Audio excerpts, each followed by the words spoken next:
You're standing by the water, your fishing pole in hand, enjoying a rare moment of peace. The sun is setting, and everything is perfect. Suddenly, the sound of sirens shatters the calm, and before you know it, the police are showing up on your property. Why? Because your HOA called 911. They claimed you're trespassing on your own lake. Sounds absurd, right? But it gets better. This wasn't some misunderstanding. The HOA president, a woman with a need for control, didn't realize that I actually owned the lake. Yes, the very one she thought she could boss me around about. What happened next was a showdown that left them red-faced, escorted off my land, and a whole neighborhood questioning who really had the power around here. Stick around to hear how it all went down. I never thought I'd have to fight my own neighborhood just to enjoy a little fishing. My name's Trevor Miller. I'm 34 years old, and I'm a writer by trade. I moved to a small town a few years ago, seeking a simpler life. I bought this little piece of paradise by the lake, something I could afford after years of hard work. The lake? Well, it's not just some pretty view, it's my lake. Or so I thought. You see, there's this homeowners association, or HOA, that oversees the community. They're supposed to keep things in order, maintain the grounds, and make sure everyone follows the rules. At least, that's what I thought they were there for. But soon, I found out that the HOA president, a woman named Linda Harper, had other ideas. She thought she could impose her perfect little rules on me, a man who had worked hard for everything he had. It started with something as simple as fishing off my dock, something that I had been doing for years in the peace and quiet of my own home. But Linda didn't see it that way. No, she saw it as an opportunity to show me who's boss. And that's when things took a turn I never saw coming. One afternoon, while I was getting some much-needed solitude by the lake, Linda made her move. She called the cops on me, claiming I was trespassing on HOA property. But here's the thing, I own the lake. It all started on a calm Saturday afternoon. I had just finished up my work for the day, writing, editing, sending a few emails, and I decided to head out to the lake for a few hours of fishing. The weather was perfect, cool enough for comfort, warm enough for that peaceful feeling that only a quiet afternoon by the water can bring. I was looking forward to it. The lake had been a sanctuary for me ever since I moved here. It was the kind of place where you could leave all the stress behind. But that day, it was different. I had just cast my line out when I noticed something strange. A black SUV was creeping by my property, slowly, like someone trying to be sneaky. I didn't think much of it first. It could have been anyone, one of the neighbors, or just someone passing through. But then it stopped. A woman in a business suit stepped out, clipboard in hand. I didn't recognize her immediately, but something told me she wasn't just a regular resident. She was Linda Harper, the HOA president. I'd heard about her before, mostly in passing at neighborhood meetings. People called her the enforcer because of her strict adherence to the HOA rules. She was the kind of person who liked to maintain control, to make sure everyone stayed within the lines. And here she was, walking onto my property, clipboard in hand. I took a deep breath and put down my fishing rod, walking toward her. "Can I help you?" I asked, trying to keep things cordial. Linda didn't smile. She didn't even look friendly. "You need to leave," she said, pointing to the lake. "This is HOA property, and you're violating our rules by fishing here." I blinked in disbelief. "What do you mean? This is my property. I own the lake," I said, motioning to the water. Linda didn't flinch. She just pulled out her clipboard and started scribbling something down. "That doesn't matter," she said, almost dismissively. "The HOA maintains this lake, and you are trespassing." I was speechless. I looked at her, trying to figure out if she was joking. The HOA had no legal claim to this land.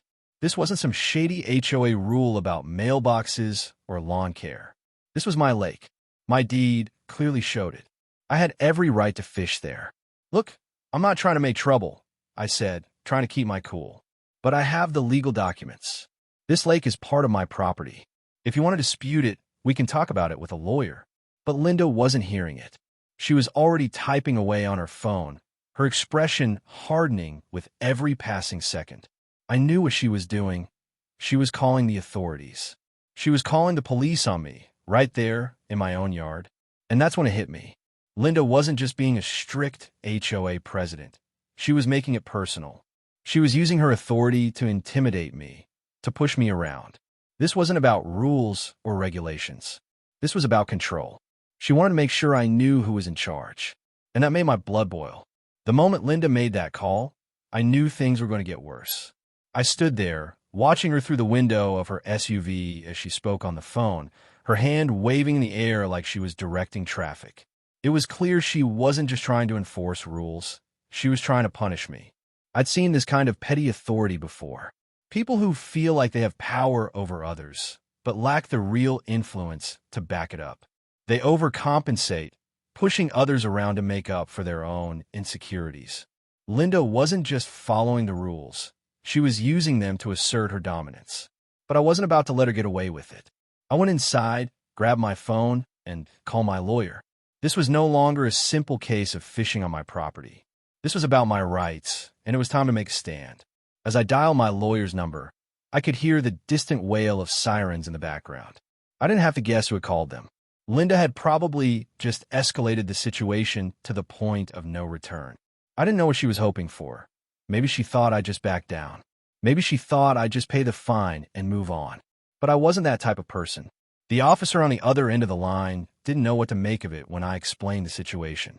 But once I told him I owned the lake and showed him the deed, things started to shift. He asked me to stay put until he arrived. I didn't have to wait long. When the officer arrived, Linda was standing there, arms crossed, looking every bit the part of an HOA president gone rogue. I greeted the officer, showing him my deed right away. His face softened when he saw the legal documents. "This is your property?" he asked, a little surprised. "Yep," I said. "I bought it fair and square." Linda, realizing that the officer wasn't buying her story, tried to intervene. "You can't let him get away with this," she said, her voice sharp. "He's trespassing." The officer raised his hand, silencing her. "Ma'am, I'm afraid I can't do anything here. This is private property." Linda's face turned red as she realized she had overplayed her hand. But she wasn't done yet. "I'll take this up with the HOA board," she muttered under her breath, but the damage was already done. The officer turned to her and said, "You're trespassing now. I think you should leave before this escalates any further." And just like that, Linda was escorted off my land, her dignity shattered. The aftermath of Linda's confrontation didn't happen as I expected. I thought she'd go quietly, perhaps to lick her wounds. But no, she wasn't done yet. Linda started rallying the neighbors, trying to make me look like the villain, trying to make it seem like I was the one in the wrong. She even had a petition drawn up, claiming that I was disrupting the peace of the community by fishing in my own lake. I wasn't having any of it. I gathered all the documents I could find, property deeds, maps, records of the HOA's violations, and called a neighborhood meeting. I wasn't going to sit back and let her turn this into a community-wide issue. If anyone was going to speak the truth, it was going to be me. The meeting was scheduled for the following Tuesday. And when I walked into that room, I had one goal in mind: to show everyone that I wasn't the bad guy. I wasn't the one causing trouble. I was just a guy who wanted to enjoy his property. The neighborhood hall was packed. People were looking at me like I was some kind of pariah, but I wasn't intimidated. Linda was sitting at the front, her arms crossed, looking smug as usual. I could tell she thought she still had control. But when I started talking, things began to shift. I showed the neighbors the deed. I explained the law. I told them everything about the HOA's financial issues. I made it clear that Linda wasn't the authority here. I was. The crowd's response was a mixture of shock and realization. They had no idea what had been going on behind the scenes, and they were eager to make things right. And that's when it happened. Linda was voted out of her position. It was as if the entire community finally saw her for what she really was: someone abusing power, making life difficult for people who just wanted to live in peace. The aftermath was swift and final. Linda was removed from her position as HOA president, and with her departure came a shift in the community's dynamic. People who had been too afraid to stand up before now felt emboldened. The HOA board began to actually listen to the residents, rather than using the community as a way to bolster their own egos. As for Linda, her reputation in the neighborhood was forever tarnished. She tried to start a new HOA in a different neighborhood, but the residents were more informed this time. The community she tried to control had learned a valuable lesson about the power of standing up for their rights. As for me, I finally got back to fishing. No more interference, no more drama, just peace and quiet on my lake. What happened to Linda wasn't just about one neighborhood. It was about all of us. It was about how people in positions of power, whether in HOAs, corporations, or local governments, often take advantage of their authority.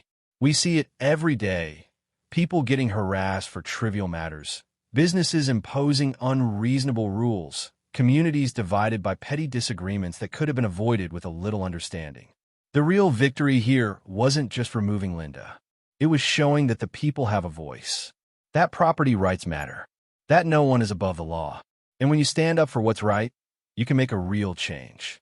If you've ever faced an HOA overreach or dealt with a bully in power, share your story in the comments below. And don't forget to subscribe for more real-life stories of standing up to authority and making a difference.